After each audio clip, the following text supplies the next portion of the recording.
Thank you, everybody, for joining our conversation today. It is National Consumer Protection Week, and so we are here today to talk about things that we can do to stay safe and protected and also know our consumer rights. So we really appreciate you joining us today.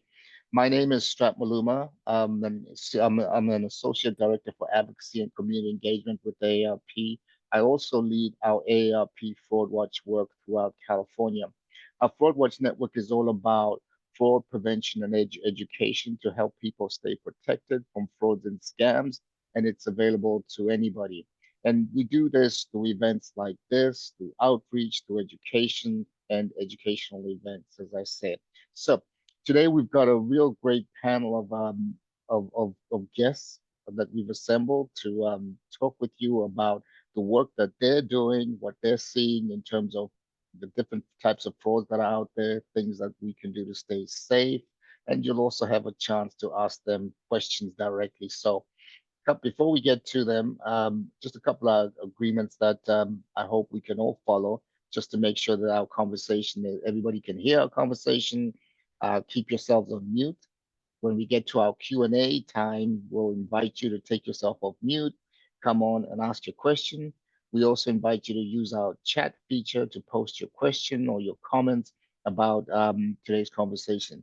And if you're comfortable, raise your hand and we'll bring you on live.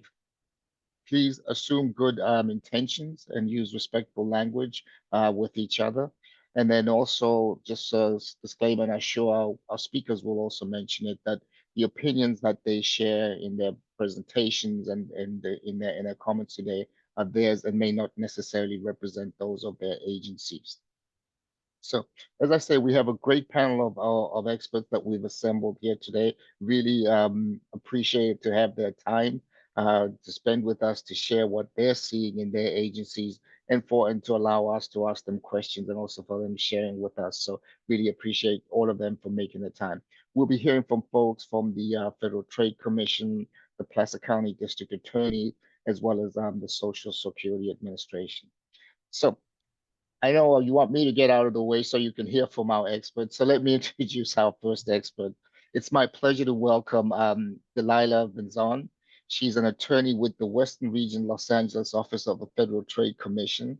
Delilah conducts investigations and files litigations to enforce various consumer protections laws regarding unfair and deceptive business practices, and she conducts consumer and business education to help American consumers avoid frauds and scams. Delilah, welcome, and I'm going to turn it over to you to talk to us about what you're seeing in your world. Great. Thank you very much, Strat. It's an great opportunity to be here with you all. I appreciate it. And I do have to say, as Strat said I would, our standard disclaimer is that the views that I express today are my own, and they don't necessarily reflect the views of the commission or any individual commissioner. So I'll first say, what is the Federal Trade Commission? We're a small, independent United States federal agency, a bipartisan one that consists of lawyers, investigators, and support staff working on consumer protection and antitrust matters. Our headquarters is in Washington, D.C., but we have regional offices around the country, including where I am in Los Angeles. And our mission is to stop fraud, deception, and unfair business practices. We do that through law enforcement, consumer and business education. And in 2024, our cases have resulted in $261.9 million in refunds to consumers with regard to these unfair and deceptive businesses. In addition, we collect millions of complaints from consumers about fraud. We work with other agencies to collect those, including like the BBB, AARP, and others that contribute data to our Consumer Sentinel network. And it allows us to collect information about the common scams and frauds. A little bit of data is that for the first 3 quarters of 2024, over 1.8 million fraud reports were collected and amounting to approximately $8.7 billion in reported losses. Many of those reports included age information and gave us some insight into what frauds are causing the most harm to older adults. And that data shows that the 60-plus-year-old consumers are mostly reporting harms from imposter scams, like government imposters and others that we'll talk about today, Number two is online shopping. Issues related to online shopping, which I'll talk about a little bit further, and tech support scams or investment scams, depending on the age range that we're talking about. So let's talk about the first two. Next slide, please.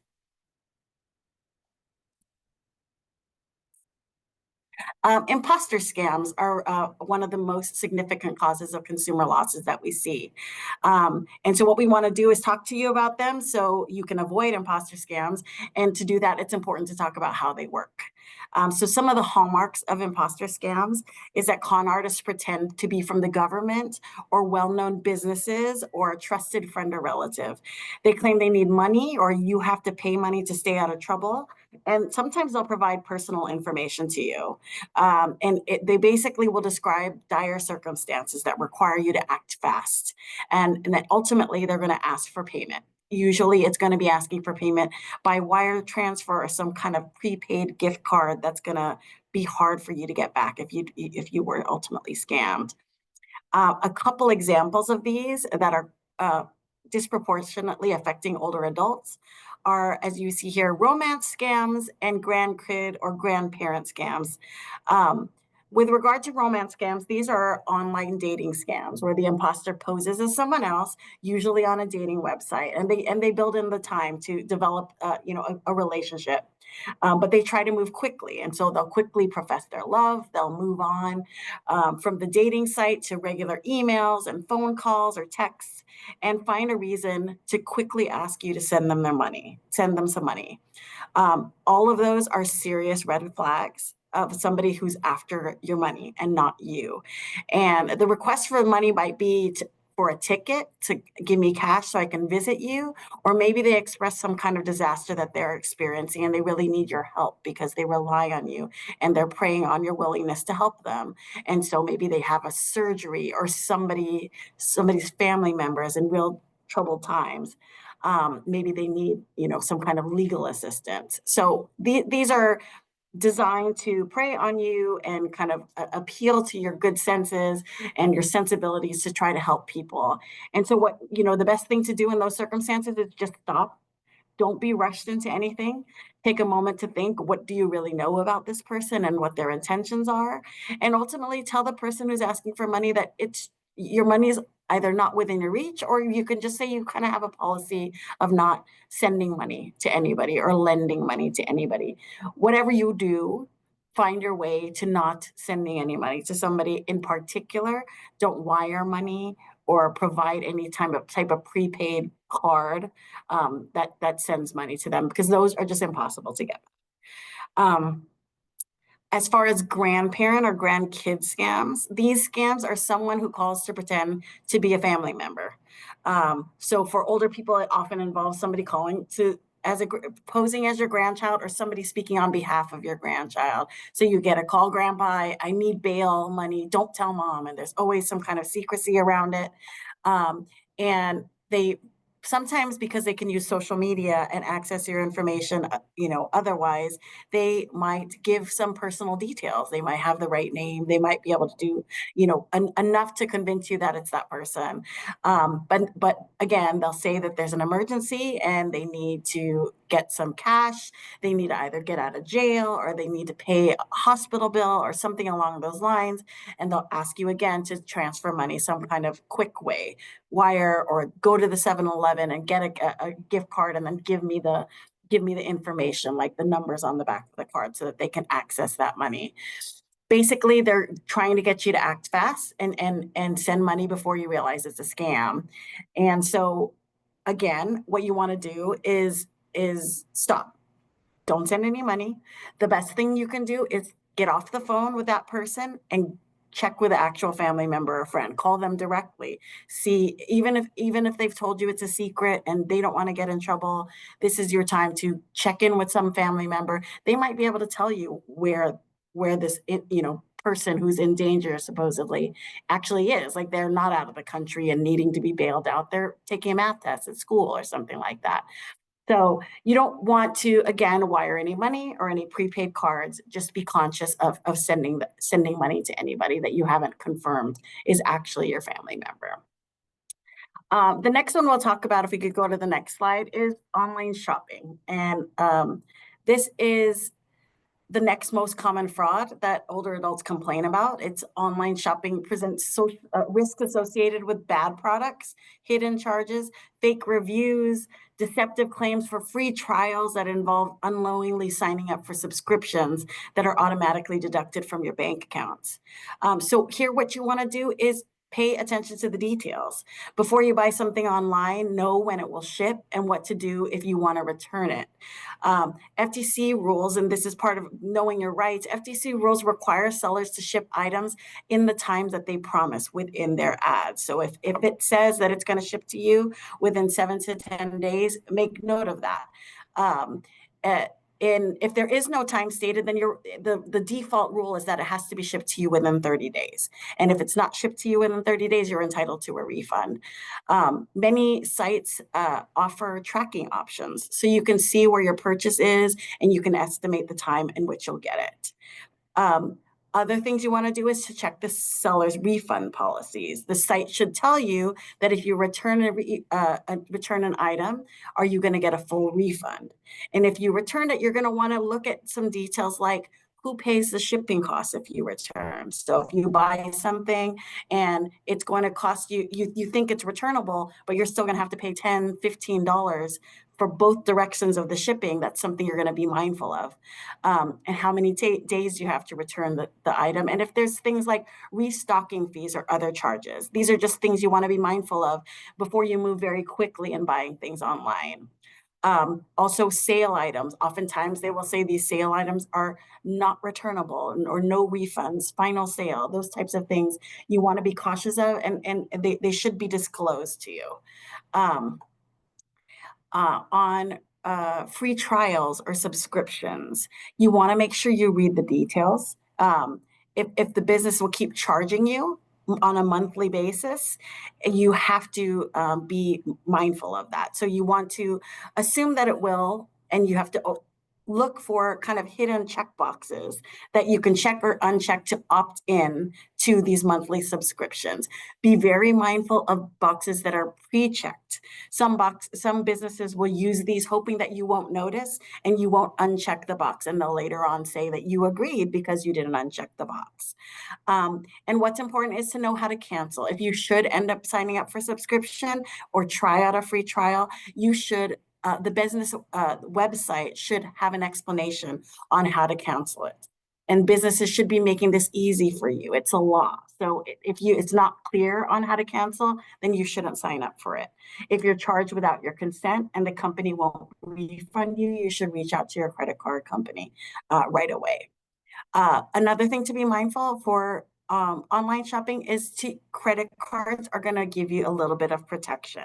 So with credit cards, as opposed to using debit cards or other prepaid cards, when you contact the company to dispute the charges, if the seller doesn't deliver the goods to you as promised, that you should be able to have some protections and limitations on your liability. Something to keep in mind is the sooner you report it that you feel like you've been charged something you're not supposed to be charged, the more limitations there are on how much you would actually personally be liable for. You really want to be mindful of any seller that only accepts certain types of payments like gift cards or money transfers through Western Union or cryptocurrency. They just can get these monies more quickly, and it's harder to claw back. For the next slide, we want to always be mindful of identity theft. A major thing you want to be conscious of is that you're protecting your identity in every way that you can. And I think we'll hear a little bit later about how to do that physically for in-person issues and something. But when you're shopping online or otherwise online, some things that you can do to protect your information is to use strong passwords for anything that you have to sign up for. So this should be, I'm sure you've all experienced it, where you're trying to set something up and it says use a strong password. So this is going to be a combination of numbers and letters, symbols, uppercase and lowercase. To the best of your ability, try to create strong passwords. Things that have your birthday in it or your mom's maiden name are not necessarily going to be strong passwords.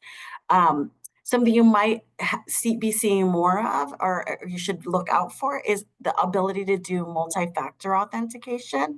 And this just means that if you sign up for something and use your online password, they'll also send you a text or an email. And that would be your second way to confirm that it's actually you and not somebody who's stolen your password or your information. Um, you want to just, and this is probably the most important thing to be mindful of, is to never click on emails, on links that are in your emails or text or social media messages. If you get links sent to your text because you're concerned about it, or sent to your emails, if you click on that, there's just a risk that somebody's going to get into your computer and get access to your information.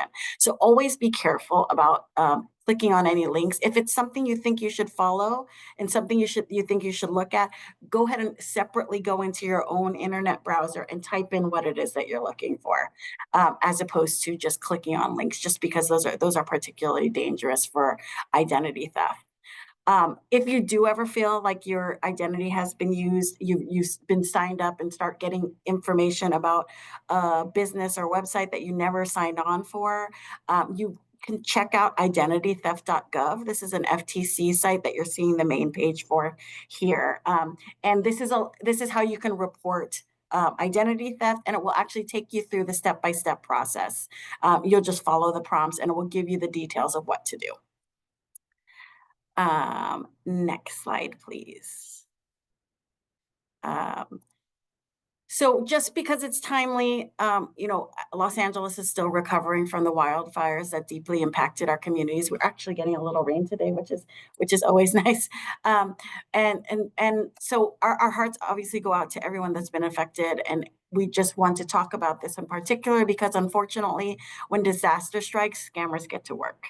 And so what we've seen is that price gouging is a common problem. So if anybody actually has been impacted by the fires, you want to be mindful of being overcharged. When a government declares an emergency like these fires, increasing prices of essential goods and services should not be raised more than 10%. And so this is just something to keep in mind. Save receipts to the extent that you're seeing anything that you think is exorbitant raises in prices. You should report those to the Department of Consumer and Business Affairs or the California Attorney General's office, because that's unlawful.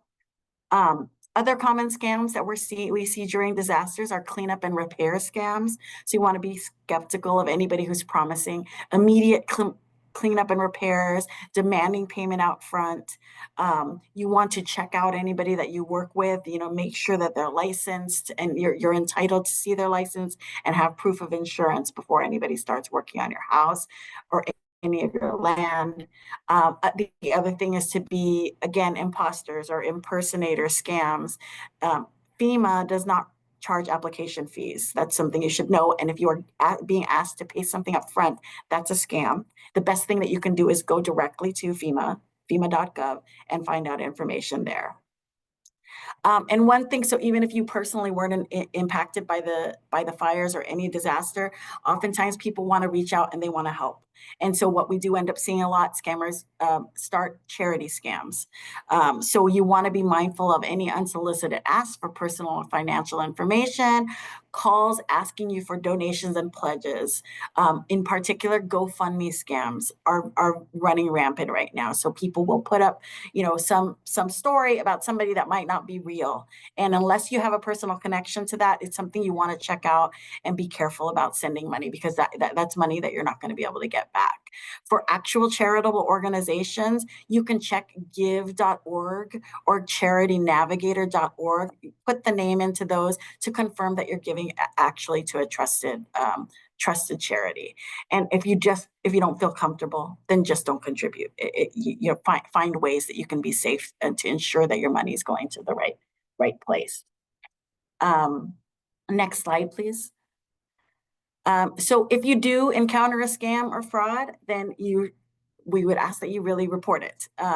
Report scams and frauds is easy. You go to reportfraud.ftc.gov and tell us what happened. You'll get some questions and a report will get submitted, and you can update your report as time goes on. You'll get an email that has additional information.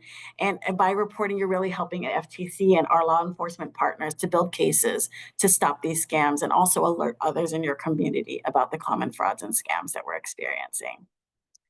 And the last slide is, for me anyways, is the opportunity to learn about more of this. To the extent you're interested and you want to be able to educate your friends and educate yourself, you can receive alerts at ftc.gov. You can read articles and blogs at consumer.ftc.gov. And also, if you want to pass it on and you want actual hard materials that you can share with your friends and give them, share your wisdom, you can go to ftc.gov/bulk order and get some free materials. So thank you for your time. Back to you, Strat. Thank you very much, Delilah. Some really, really great information that you shared. There are a lot of great resources also available through the FTC. I particularly always let folks know about the identity recovery site. I really like the source of the resources you have on there. Folks, let's meet our next speakers. They're from the Placer County District Attorney's Office. It's my pleasure to welcome Shannon Quigley. She's a Deputy District Attorney with the Placer County District Attorney's Office. Shannon has dedicated her past 9 years to prosecuting cases involving elder and dependent adult victims, ranging from attempted murders to carjackings to robberies to physical and financial elder abuse. She handles elder abuse cases from investigation, criminal charges, jury trials, and sentences. And she founded Protect, a multidisciplinary task force team dedicated to stopping elder abuse in Placer County through outreach and awareness. Joining Shannon is Cassidy Paganucci. I hope I said that correctly, Cassidy. She's an investigative assistant with the Placer County District Attorney's Office.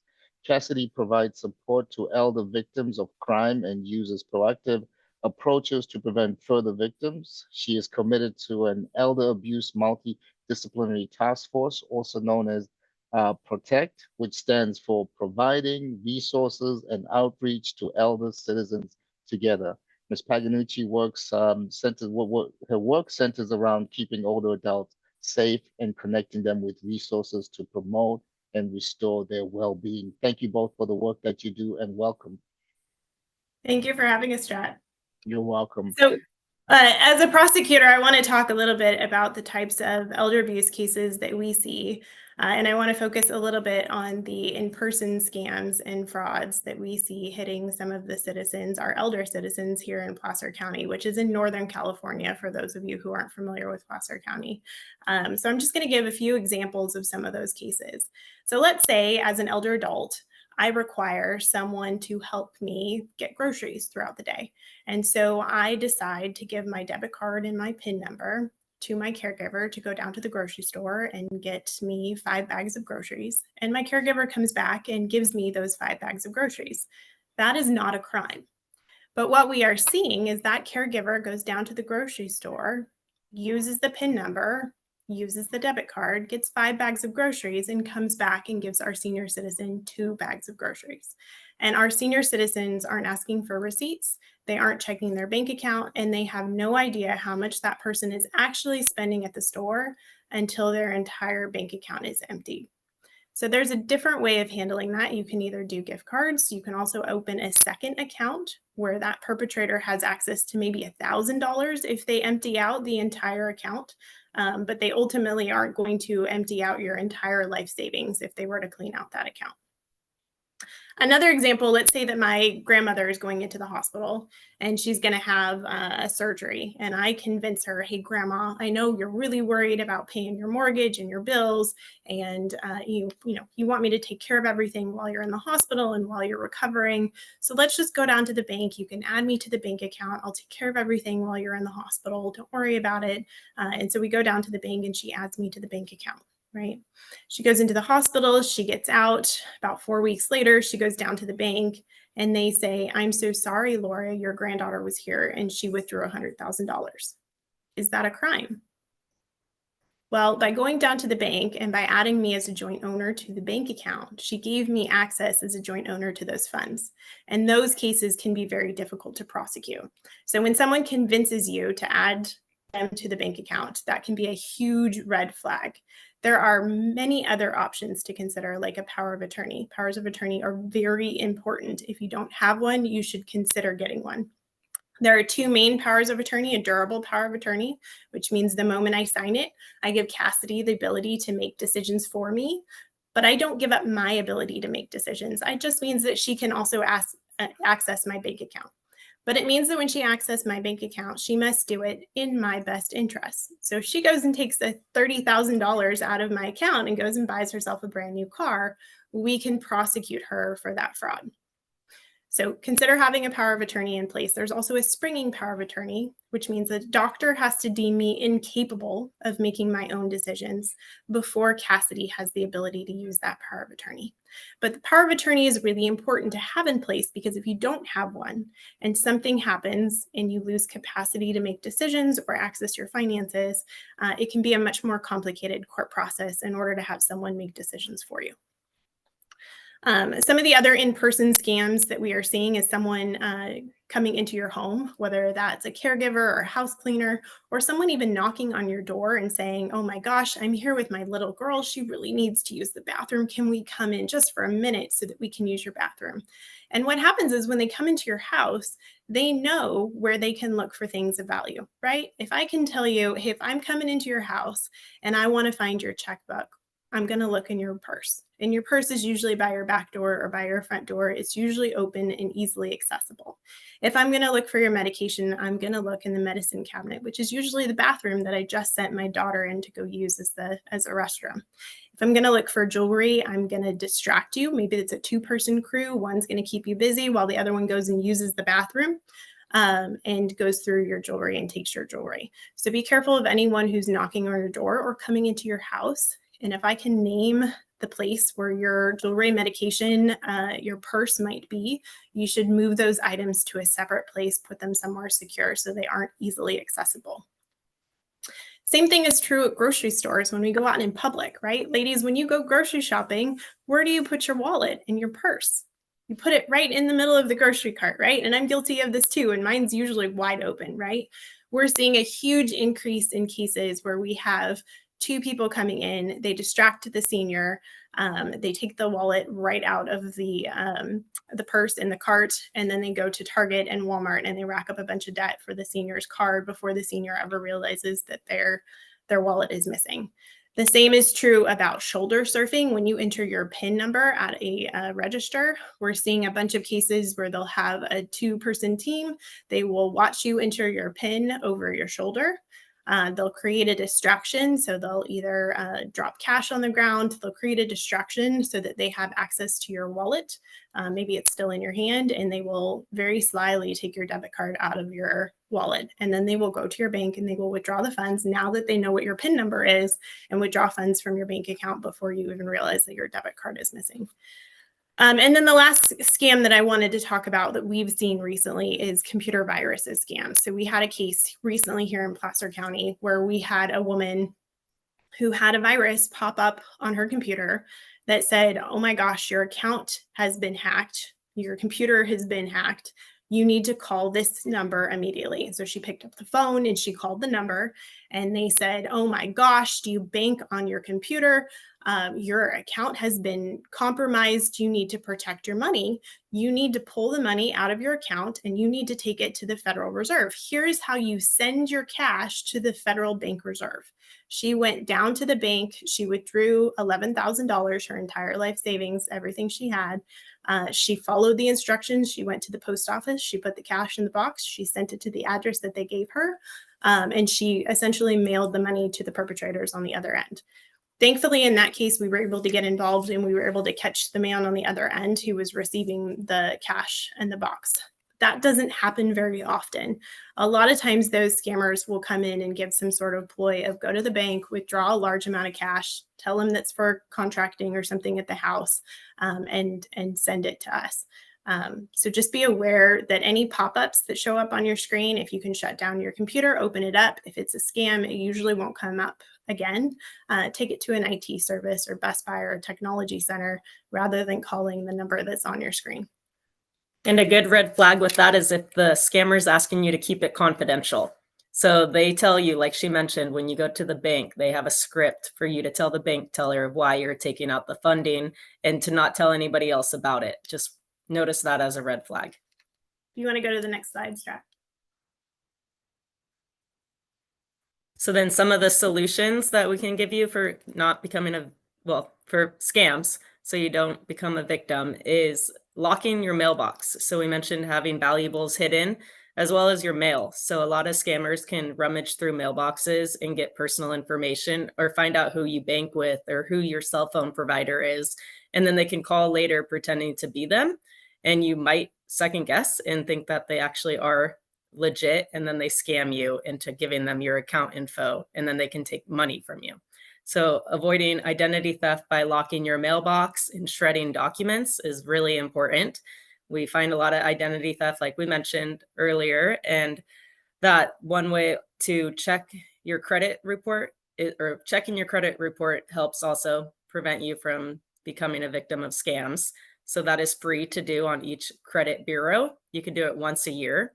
And having your credit file frozen helps prevent somebody from opening a loan in your name without the steps being taken to really make sure that it's you requesting that loan. So we encourage people to freeze their credit and check their credit report, shred documents, and lock your mailbox. There's the link right there, annualcreditreport.com. That's the trusted website for you to enter information to work on your credit report. And then another in-person scam that we do see is the contractor scam. So we just want people to be aware of door knocking scams. Somebody offering services at your neighborhood or to you is a red flag. So if somebody comes knocking on your door saying that they're a painter, for example, that could be a red flag. Make sure if you need work done at your home, you're looking for a reputable company with referrals and valid licenses that you can check on that website linked there, the California State Licensing Board. And just do not allow anyone in your home, like we mentioned, if they need to use the restroom, red flag, just stranger danger, the basics really, and not letting somebody convince you to pay them prior to completing any work at your home. So no more than the 10% deposit, but also just some scams we hear is that they need to order the material and they need you to pay for it up front. When that happens, rarely do the contractors return, and it's really hard for us to prosecute or get the money fully back for the victim. Next slide.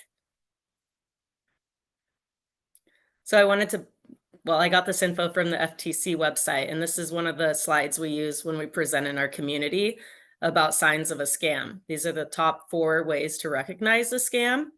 Like we mentioned, people pretend to be somebody such as your bank account or your bank that you work with or your cell phone provider. So somebody calling you, emailing you, texting you when you're not expecting it is a sign of a scam. Even if they sound like they're real or somebody that you do work with, like PG&E, we've heard a lot of those scams lately. I would second guess it and always call the trusted number that you know, not the number that they're provided, just to verify. And then the second is that there's a problem or a prize. So scammers like to instill fear or just play with your emotions, get you very excited that you might have won the lottery. And that is a sign of a scam. When it sounds really, really good, it probably is a scam. If they're offering a discount or something for free, that's a sign of a scam. If, like the grandchild scam that was mentioned, for example, if there's a problem or a text that comes through that an account suspicious activity has been found and they're requesting logging in, please don't do that. A solution for the grandchild scam is creating a family password. I think that that's important for everybody to have just a known password, or hanging up and calling the person like mentioned to see if they're really in trouble or where the scammer is claiming they are. The third is that they pressure you to act immediately. So you should never have to make a decision on the spot. A lot of the victims that we hear from say that they had to decide right then what to do. They needed to go to the bank within an hour unless all of their accounts would be hacked, or there'd be a warrant for their arrest, or they're going to get arrested by the FBI. So they tell you that you need to decide right then how much money they're requesting, and send it right then on the spot. So that's a sign of a scam. And then that specific form of payment. So as mentioned, if they're asking for gift cards or for you to wire it, please know that that's a sign of a scam. You should never have to send a gift card. They are for gifts only. And we're hoping that more stores are starting to recognize when an elder is purchasing a bundle of gift cards, maybe start asking why and who they're sending it to, and then that can help combat that. And then just wiring money, I would always talk with somebody before you make any big financial decisions. So we do have a fraud hotline that we offer, and that's where we hear a lot of these scams from. A lot of people call us saying somebody called them needing money. Do we think it's a scam? And 99% of the time, I'm saying yes, and glad that they called me prior to making that decision. Or talking to a neighbor or family or your bank teller, or calling, like we said, the trusted number. So one circulating lately is Sutter Health calling and asking for account information, and then telling them that they'll lose their insurance if they don't provide the social security number. And so then I say, please just turn your insurance card over or go into your medical provider. And on the back of the card is the trusted phone number, or going into the medical provider to verify whatever that caller was telling you. I think what the important thing is there's a lot of different types of scams, Mhm. and they might have a different flavor to them, but the bottom line is still the same, right? These are all consistent among them, whether it's there's a warrant for your arrest because you didn't pay taxes, or there's a warrant for your arrest because you didn't show up for jury duty, or you need to pay an Amazon bill, or whatever that scam might be. There's still some common factors among those types of scams. So if you can realize that in the moment that's a red flag, and realize, okay, well, if it's a jury duty scam and they told me that, I didn't show up for jury duty in my county and there's a warrant for my arrest, you can hang up, never talk to the person who has called you, hang up. You can call your local county, right? Make sure that you look up a trusted, reputable number and make contact with that person. Never trust the phone number, the contact who is reaching out to you. So in Placer County, we started the fraud hotline. We have Placer Protect, which is our outreach committee to try to stop our seniors from falling victim to scams. What I want to encourage anyone is that if you fall victim to a scam, report it. You can report it to local law enforcement. There are times in these cases where we've actually been able to get involved and catch a perpetrator on the other end. So don't assume just because it's a scam that it's international. Don't assume that we can't get involved and get a perpetrator. Always try to make a police report with law enforcement if you can. And if you're concerned about a neighbor or a loved one, maybe who's fallen victim to a romance scam or a lottery scam, and you can't convince them that it is in fact a scam, you can always make a report with Adult Protective Services and let them know that you have concerns about a senior or a loved one. You don't have to know for sure that abuse is happening or that it is a scam to make a report. That is up to the law enforcement agency or Adult Protective Services to determine whether or not it's abuse. But if you have that gut feeling that something's wrong, we want you to make a report so that we can get involved. With that, we'll turn it back to Strat. Thank you very much, Shannon and Cassidy. That's great information, and definitely agree. It's always that secrecy, that emotion, whether it's fear or happiness versus logic, and then that urgency that scammers always try to rely on when they try to go after folks. Thank you, really appreciate that. Well, let me introduce our next speaker. And by the way, folks, before I introduce our next speaker, I just want to let a reminder, please place your questions in chat. We will have a Q&A session following our next speaker. Also, you're welcome to raise your hand to ask your question. Now, let me introduce Michael Teixeira. Michael is with the Social Security Administration. He's a public affairs specialist, and he's in the Sacramento area and surrounding Northern California cities. Michael, thank you very much for being with us and welcome. Thank you, Strat, and good afternoon, everyone. It's a pleasure to be here. I wanted to begin by thanking my fellow colleagues for doing an excellent job in setting this up here for my portion. I am going to be specifically speaking about Social Security related scams, and so some of the information that you might find will start connecting the dots a little bit with what Delilah had mentioned at the FTC and Cassidy and Shannon at Plaster Protect. But I just wanted to start by mentioning that tomorrow, March 6th, is National Slam the Scam Day. And so it's a day that we've designated at the Social Security Administration to raise awareness of government imposter scams, specifically related to Social Security. And so you'll be seeing a lot of publications out there tomorrow, March 6th, and we decided to go ahead and kick off our National Slam the Scam Day a little early by celebrating it here March 5th in today's presentation. Next slide. Next slide. And so, as Delilah mentioned with the Federal Trade Commission, there is a variety of government imposter scams, and we're well aware that criminals continue to impersonate the Social Security Administration and other government agencies in an attempt to obtain personal information. And so there's some data here on the screen which alludes to the number of reports and the top government imposter scams. And as you can see here, the first is the Social Security Administration. Next is the Health and Human Services Agency, Medicare as well, U.S. Custom and Border Protection, USPS, Federal Trade Commission. I'm sure we've all received that dreaded email, phone call, etc., from one of these supposed agencies. And so scammers, again, might call, email, text, or message you on social media claiming to be from the Social Security Administration. They might use the name of a person, for example, who really works there and might send a picture or like an attachment as proof. One example of that is, as a public affairs specialist, my information can be found online. And so someone might call and allege to be Michael Teixeira, if they can pronounce my last name, Michael Teixeira from the Social Security Administration, and verifying that, yes, he is, in fact, a real person at the Social Security Administration.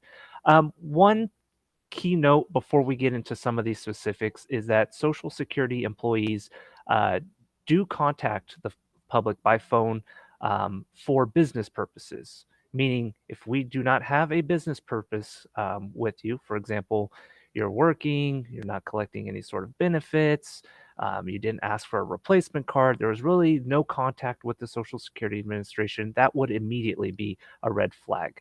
We have a lot of work to do out there, and so we definitely do not have time to sit there and call folks and ask how your Social Security number is doing. And so just keep that in mind, right? If you have business with us, then you will be expecting a phone call from us. If you do not, that's typically a red flag.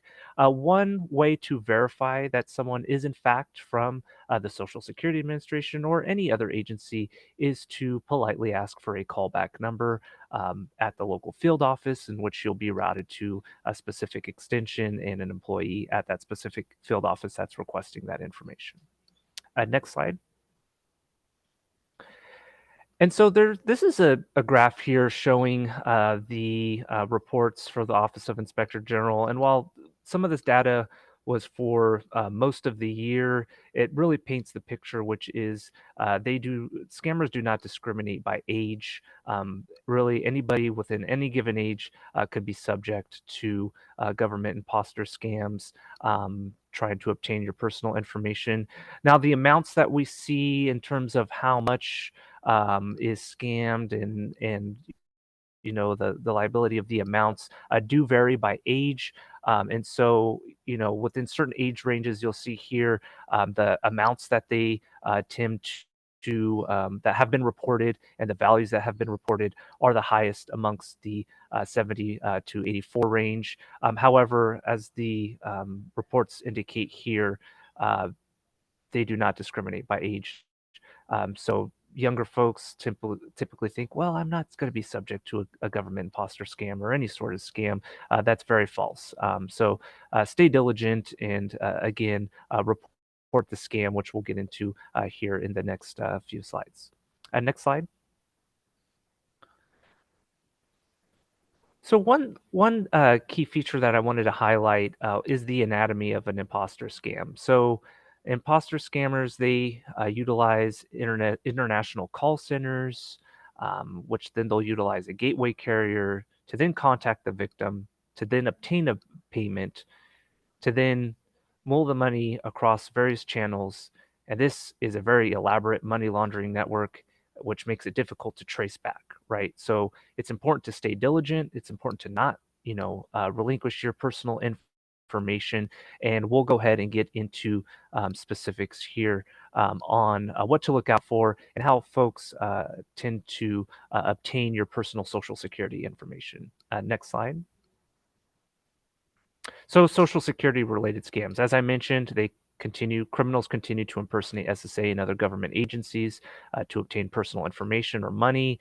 Social security is a common one, being that everyone has a social security number, and most folks within certain age ranges are receiving retirement benefits or other benefits of that nature. So scammers might call, email, text, or write you. They might message you via social media. They might claim to be the Social Security Administration. As I mentioned, they might use the name of real employees, even asking, sending a picture of attachment or proof. They create imposter social media pages and accounts using SSA related images or jargon. And they ask for financial information regarding your social security number and other sensitive information. One way to ensure that that website is legitimate is that blue check mark that verifies that that is in fact the Social Security Administration. Again, we at the Social Security Administration are not going to message you. We're not going to direct message you on Instagram or Facebook or whatever the case may be. So keep that in mind, that that's a huge red flag. Next slide. As others mentioned, these criminals threaten with arrest or legal action. They suspend your social security number, as they allege. They'll state that they need your personal information or payment. They pressure you for immediate action, right? They try to evoke that emotion, indicating we've seized your bank account. We're demanding secrecy.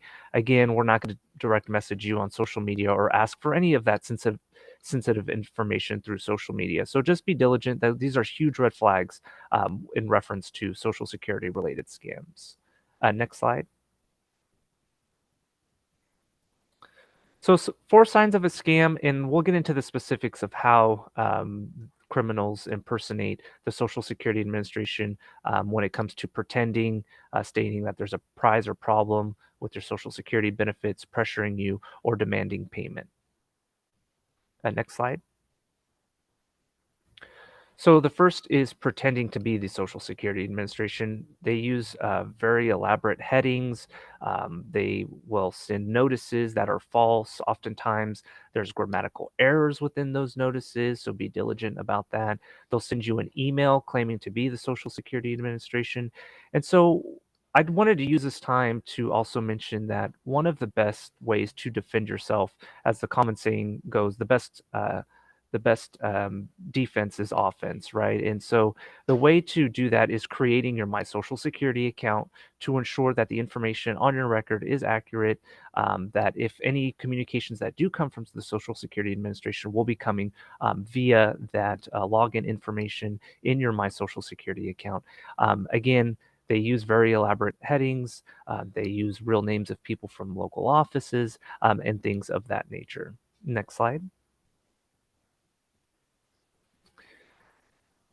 In terms of alleging that there's a problem or a prize, oftentimes they'll state that there's a problem with your social security number, that your social security number has been suspended, which is not even really a thing. So that's a huge red flag. They'll state that there's an ongoing investigation, that they need your personal information for the cost of living adjustment, which is also another red flag, and that there's been illegal and fraudulent activities associated with your social security number. Now, if we were in a room and we were all in person right now, and I asked how many of you out in the audience have received that dreaded phone call saying that your social security number has been suspended or that there's a problem with your social security number, I'd bet that it's in the 90 percentile. It usually is. And so again, they continue to allege this since it continues to work. And so just keep that in mind, that these will not be, these are common tactics that they use and they continue to use. This has been the case for the last several years. Next slide, please. So once again, be aware that they do pressure you, stating that you need to take immediate action. If you don't feel that you have business that was conducted with Social Security, that it just doesn't sound right, always ask for a callback number. It should be a number with an extension in which when you call back, you will get a greeting. For example, you've reached the Roseville Social Security Administration. If you know your party's extension, something along those lines. And so that's a way to verify that you're in fact speaking with someone, is to ask for a callback number. If they're pressuring you right then and there to give you that information, that you need to do it right now, then that's another red flag as well, that is not in fact the Social Security Administration. Next slide, please. And payment. So Social Security doesn't accept Bitcoin. We don't accept gift cards. We don't accept cash, cryptocurrencies, anything along those avenues or channels. Again, if you do have an issue in reference to things along the lines of an overpayment, or you do have to pay us back, we use secure sources. Medicare, for example, if you have Medicare billings, things of that nature, you typically get a notice in the mail with a secure.gov source to pay that those monies back to. Next slide, please.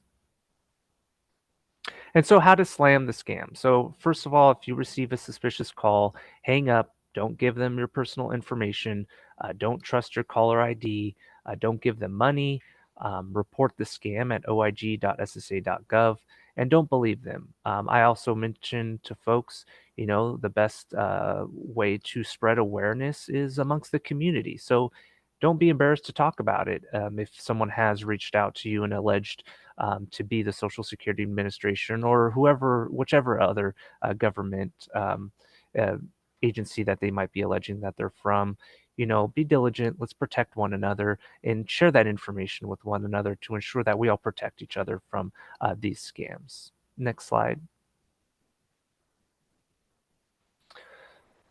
So as I mentioned, there's a way to report these scams, and so there's a variety of information that the Office of Inspector General is going to ask, things like the date, the type of scam, if there's any SSA images or logos that were used, which employees were being impersonated, if there was a financial loss, if any of your personal information was released, your contact information, if you're a Social Security Administration beneficiary, meaning you're receiving retirement benefits or any other sort of benefits, and any other significant details, just some general information that we need. Please report the scam if you do, encounter one, as this is how we learn about and spread awareness on these scams, is through the reporting that we receive from the public. Next slide. And so these are just some examples over this last several years in reference to scams in terms of Social Security Administration scams and government imposter scams that you see here, using gift cards to launder money from victims, using a variety of money laundering conspiracy related to government imposter scams. So the moral of the story is be diligent and always verify that that is in fact the agency that you're dealing with. Next slide.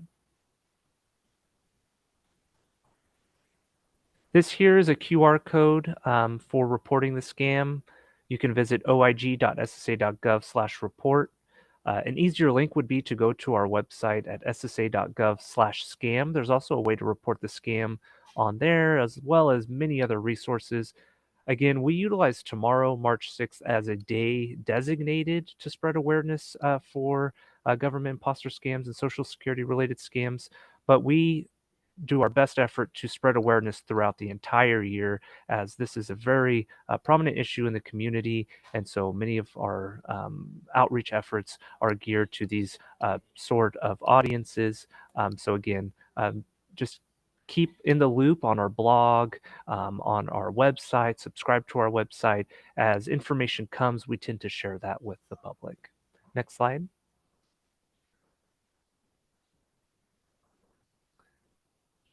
And again, give us a follow on social media. We do a great job in terms of spreading the awareness tomorrow and along with other campaigns throughout the year. It's the best way to stay informed on the latest information regarding anything related to the Social Security Administration. Next slide. And once again, thank you, and thank you for the opportunity. I'm sure you guys will have questions, and so I'll go ahead and pass it back over to Strat. Thank you. Thank you very much, Michael. Great information too. And for sure, the Social Security telephone call that we get from the scammers, I think that 90% number will be much higher. I know I've received a fair share of those. So thank you very much for sharing that. Folks, we are going to open it up now to Q&A to answering your questions. And let me check with my colleague on also look in chat to see what we have. Marissa, do we have any questions for our guests? We do. Would you, in the interest of time, since we're getting close, would you like me to just ask them instead Yes, of? please go ahead. Okay, great. The first question came from Robin Huntley, and it was about the role of AI in imposter scams. Like example, how do you tell an AI voice from the real person if they're being an imposter? Who would like to? I can Go just ahead. speak to that, or Shannon, you can as well. I think we've both kind of spoken to the fact of, people are going to do everything they can to try to convince you that they're reliable. So if that includes AI, or it includes kind of some information they might have been able to pull off of social media or anything like that, that makes you believe that you know this person, you can test that. You can do it a couple different things. You can have the family password, like Cassidy mentioned. You can ask information that only, the person that you're talking to would know. Or you can, frankly, the easiest thing to do is say, I'll call you back, and then call back the number that you actually know. That's the safest way to do it. That way, you're using valid information that's specific to the person that you're reaching out to. And it very well could be AI, somebody who's spoofing the phone, the voice, and they'll spoof phone numbers as well. So the best thing, that's why Michael said, don't trust your caller ID. Like it might look like a number you recognize, but the best thing for you to do is call back and use the actual number that you know.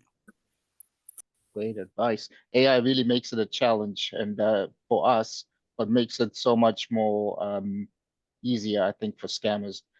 Cassidy, Shannon, anything you're seeing from your end you want to weigh in on that? No, I think Delilah hit it like perfectly. Don't trust the source. So the best thing I can tell you to do is hang up and try to call them from the phone number that actually belongs to them. Great. Do we have another question, Marissa? We do.